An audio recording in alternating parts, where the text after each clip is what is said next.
Hello everyone, and welcome to my Young and the Restless official 24 channel. I hope everyone is having a wonderful day. Before we begin, please hit the subscribe button and give this video a thumbs up. On two fronts, Nick and Sharon receive shocking news, and Tessa is left heartbroken after her visit with Mariah. Danny and Christine discuss their wedding plans at Crimson Lights. He makes fun of her for not picking out an outfit yet. She brings up their bachelor and bachelorette parties as they canoodle and kiss. Michael was given command after Danny informed him that his best man had left for Boston. "Did you get mine?" says Phyllis as they are talking about RSVPs. She is upset that she was left out and questions why she found out about their wedding so late. As the redhead gripes about the high-pitched chirping, Chris and Phyllis trade jabs. Chris hopes she won't attend their wedding and won't be involved in any way. Phyllis is unable to comprehend why Danny is repeating this and would not waste her time. Phyllis Danny Christine YNR. Danny wishes for Phyllis to forget about it. "I just hate to see people waste their time on a union that won't last," Red adds, pulling up a chair. "This is forever," Chris tells her. Danny will eventually kick her off the tour bus, according to Phyllis. Christine makes fun of Phyllis for never being in a committed relationship. Phyllis laments that Christine came over in good faith, but Christine's attempts to get rid of her are met with nothing but animosity. When Phyllis makes reference to Christine's inexperience in the bedroom, Danny steps in. Phyllis Christine YNR. Christine continues by telling Phyllis that she doesn't know how to give up something in order to have a happy romance. As Danny and Cricket swoon over one another and promise to support one another no matter what, the redhead pulls faces. When she eventually departs, they are relieved. What's in store for Tessa's visit? Tessa wanders around the clinic in Boston until Mariah enters the room. It turns out that she was denied access to her wife the first 2 times she attempted to see her. Mariah grimaces as Tessa tells her she looks lovely. She laments that Mariah hasn't gone outside and questions how this location is assisting. She appears to be getting worse. Tessa Mariah YNR. Tessa takes out a deck of cards and yammers away about Aria while she deals since Mariah won't talk. Tessa talks about the song she and Daniel wrote together as they play Old Maid. They sound excellent together, in Mariah's opinion. At the wedding, Tessa wants her to hear them perform. "I don't think that's going to happen," Mariah responds. Tessa Mariah YNR. Seeing her wife so lost breaks Tessa's heart. She is taking her home since she is certain that this is not the best environment for her. According to Mariah, this is a necessary step in the process. Going deep. Until she completes this, she will not be leaving. Tessa can't continue in this manner. Mariah gives Tessa a nod and advises her not to return for another visit. Reluctantly, the redhead lets Tessa draw her into a weeping embrace. Mariah the Tessa YNR. What's the first startling development? Nick and Sharon are at Noah's bedside in Los Angeles, talking to him until he passes out and telling him to recover so he can burn the world down. Nick puts Victor, Nikki, and Victoria on speakerphone so they may contact Noah with messages when his phone rings. Nick informs them that they are unable to see his face due to a severe head injury. Nick Sharon Noah YNR. A doctor enters at that very moment. Will their son make it through this? Questions Sharon. The surgeon requests to talk to Nick's family outside after he cuts off contact with them. The doctor informs them that Noah has brain swelling after they move, and they wish to place him into an induced coma. "NOOO," cries Sharon. "This reminds me of Cassie." Sharon Nick YNR. The doctor explains that they are attempting to prevent seizures and irreparable brain damage. "Do whatever it takes to save their son," Nick advises him. A nurse hands them Noah's personal items as the doctor leaves. They sit down, open the bag, and take out his wallet, his phone, a money clip, and the watch they gave him for graduating. They pray after Nick reads the inscription. Sharon is reassured by Nick that they will overcome this. Sharon Nick YNR. When Nick phones back to give them an update on Noah's treatment plan, he merely requests that they locate the world's top brain specialist. Nikki and Victor at the ranch are eager to travel to Los Angeles. Victoria informs Nikki that she will send Claire to the hospital on the family's behalf after they have disconnected. Nikki believes that after losing Noah, Sharon and Nick would not be able to recover. The last scenes. Nick and Sharon discuss their recollections of Noah and Cassie at the hospital, when their family was content and joyous. Take a peek at them now. A man emerges as Nick exhorts Sharon to hold on to hope. He claims to be looking into Noah's crash. "Are you saying that the police might suspect foul play?" asks Nick. YNR's Sharon detective. Christine informs Danny at Crimson Lights that Phyllis is envious of their possessions. "Forget about Phyllis," he says, and continues to discuss the past. Even though Christine detested Phyllis's remarks about their failure the first time, they are back together because they are meant to be. Christine bursts into tears as she tells Danny how excited she is to marry him. "Not as much as me," he says. Mariah distances herself from Tessa at the Boston clinic, leaving her sobbing by herself. The Queen card is torn in two by her. Tessa YNR. Victoria informs Nikki that Noah must arrive at the ranch. The thought of attending another funeral for a loved one is too much for her to handle. Nikki concludes that everything was a terrible accident and that he will survive. Nikki Victoria YNR. Detective Burrows informs Sharon and Nick in Los Angeles that he saw the accident and spoke with the individual who reported it. It looks like Noah might have been run off the road and continued to travel by another car. On two fronts, Nick and Sharon receive shocking news, and Tessa is left heartbroken after her visit with Mariah. The day begins with an odd sense of foreboding that neither Nick Newman nor Sharon Rosales can quite shake off. In Los Angeles, the sterile hospital lights glint off the metallic frames of Noah's monitors, each rhythmic beep a haunting reminder that life hangs by a fragile thread. Sharon sits beside her son's hospital bed, her trembling fingers brushing through his dark hair, whispering stories from his childhood, stories meant to draw him back from the abyss. Nick stands at the window, fists clenched, eyes glassy with tears he refuses to shed. The world outside keeps moving, unaware that inside this room, two parents are reliving the same nightmare that shattered them years ago, Cassie's death. The irony is cruel. Sharon's voice breaks as she pleads, "Please, God, don't take another child from me." Nick turns at that, his jaw tightening as he moves to her side. "He's strong, Sharon. He's going to make it." But his eyes betray him, he's terrified. Just then, his phone vibrates. Victor, Nikki, and Victoria are calling from Genoa City, desperate for news. Nick answers, puts them on speakerphone, and holds the device near Noah's ear. One by one, the family sends messages of hope and strength.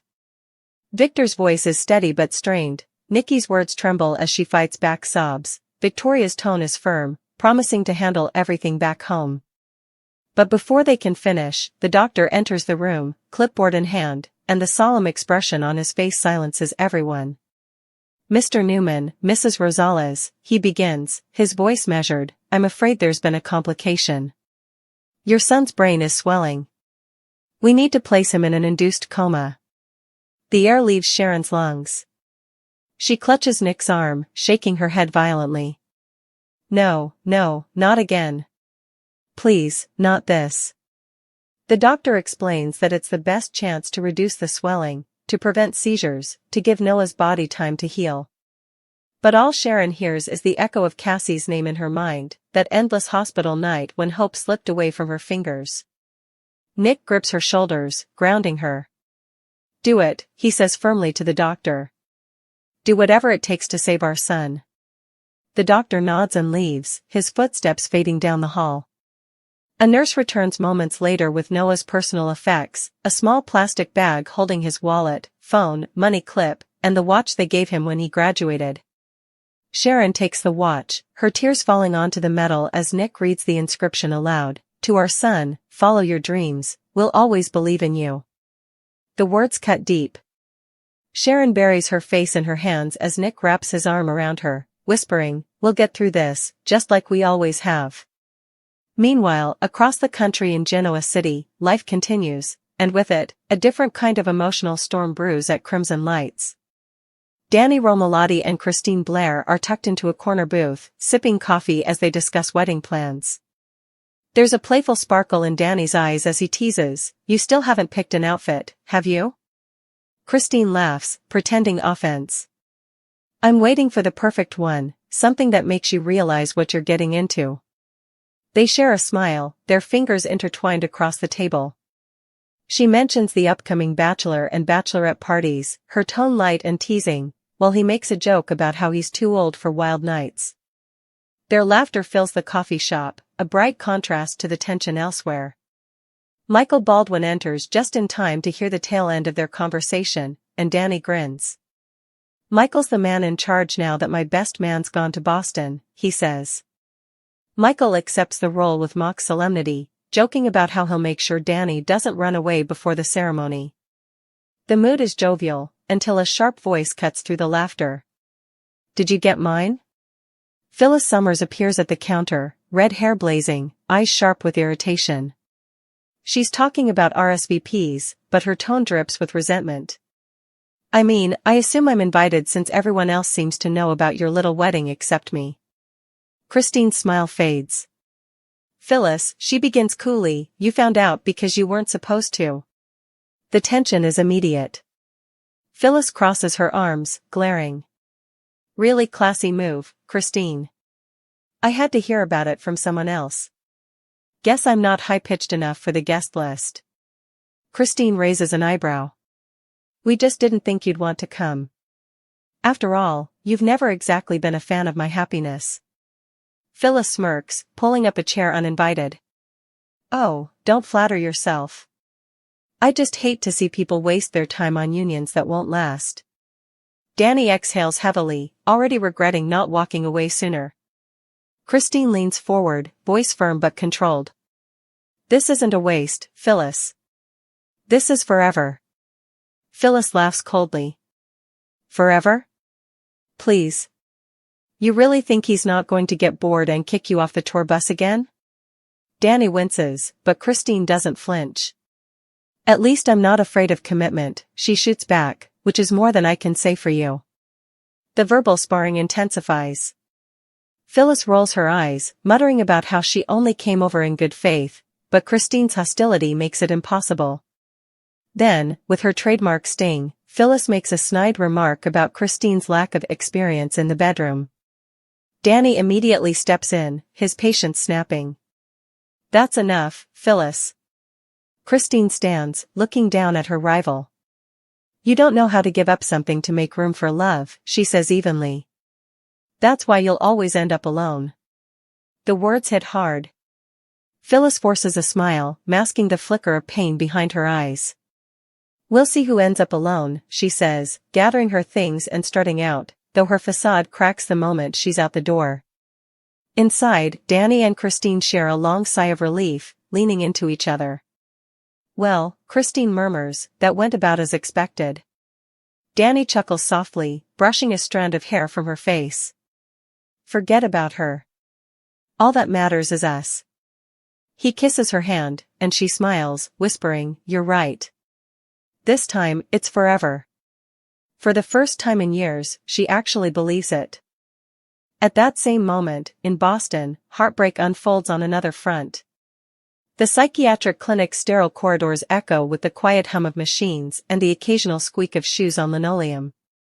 Tessa Porter clutches her visitor's badge, pacing nervously until she's finally allowed to see her wife. The last 2 attempts had been denied, "Not today," the staff had told her, always with polite finality. But today, the door opens, and Mariah Copeland steps into the small visitation room. Tessa's eyes widen. Her heart leaps, but it breaks just as quickly. Mariah looks fragile. Pale skin, dark circles, a vacant stare that barely flickers with recognition. "Hey, beautiful," Tessa whispers, forcing a smile. "You look lovely." Mariah grimaces, the compliment rolling off her without reaction. "You shouldn't have come," she murmurs. Tessa blinks, stunned. "What? Of course I should have. You're my wife. I missed you." She moves closer, but Mariah steps back slightly. The distance between them feels colder than any room temperature could explain. You haven't even been outside, Tessa says softly, looking around. How is this place helping you? You look worse, Mariah. Her voice cracks on the last word. Mariah shrugs. It's part of the process. Going deep, they say. I can't leave until I finish this. Desperate to reconnect, Tessa pulls out a deck of cards, the same one they used to play with during road trips. Remember this? She says, sitting down. Let's play. Old Maid, your favorite. Mariah sits across from her but barely looks up. As Tessa deals the cards, she fills the silence with stories, about Aria, about Daniel, about the song they just finished writing. It's good, Raya. You'd love it. I even thought maybe we could play it at Danny and Christine's wedding. For a fleeting moment, Mariah's lips twitch into what might have been a smile. That's not going to happen, she says quietly. The words pierce through Tessa's chest. She puts the cards down, staring at her wife. You don't mean that. You'll come home soon. We'll take Aria to the lake. We'll get back to normal. Mariah shakes her head. There's no normal, Tess. Not yet. Maybe not ever. The finality in her tone leaves Tessa speechless. When she reaches out, Mariah doesn't pull away, but her touch feels distant, mechanical. Tears blur Tessa's vision. I can't keep doing this, she whispers. Watching you disappear a little more each time. Mariah finally looks her in the eye, her voice trembling. Then stop coming. Don't visit again. The words land like a blade. For a long moment, neither moves. Then, silently, Tessa nods. She pulls Mariah into her arms one last time, burying her face in her wife's shoulder. I love you, she sobs. Mariah doesn't answer, she just closes her eyes, letting the moment wash over her before stepping back. As Tessa leaves, she pauses in the hallway, clutching the deck of cards. Later, in her hotel room, she finds the queen card, the one Mariah always joked looked like her, and tears it in half. Back in Los Angeles, as night falls, Nick and Sharon sit in the dim glow of Noah's hospital room.